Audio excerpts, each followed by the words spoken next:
42,000 formal jobs were created in the fourth quarter last year. Statistics South Africa says the number of formal jobs in the economy in the fourth quarter of last year rose by about 0.5% compared to the third quarter.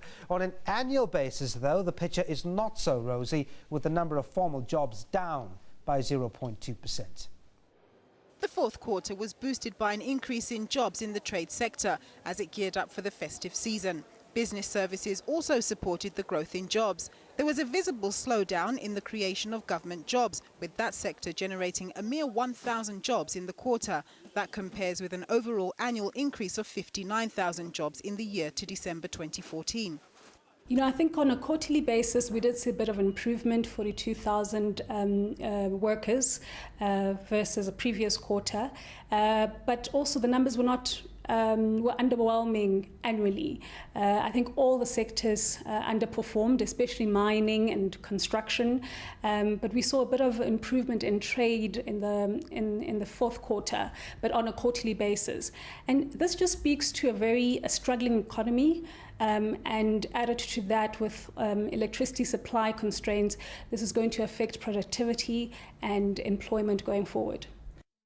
Sectors that battled to keep jobs included mining, manufacturing and construction. And the lack of reliable electricity supply is also expected to put a spanner in the works during this year.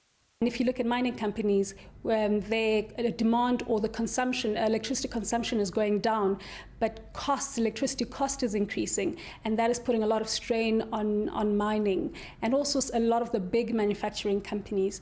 And this will result in job losses due to lower productivity. This is bad for the economy, especially from an export point of view, because we need to export to shrink the current account. And if we don't produce, we won't export, and the current account it'll be difficult to shrink the current account.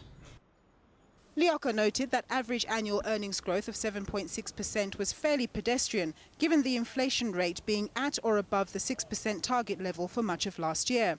She says it's a sign of the times, where firms' costs are rising and their margins are being squeezed, making substantial pay rises somewhat a luxury in the current economic environment. Nompumelelo Siziba, SABC News, Johannesburg.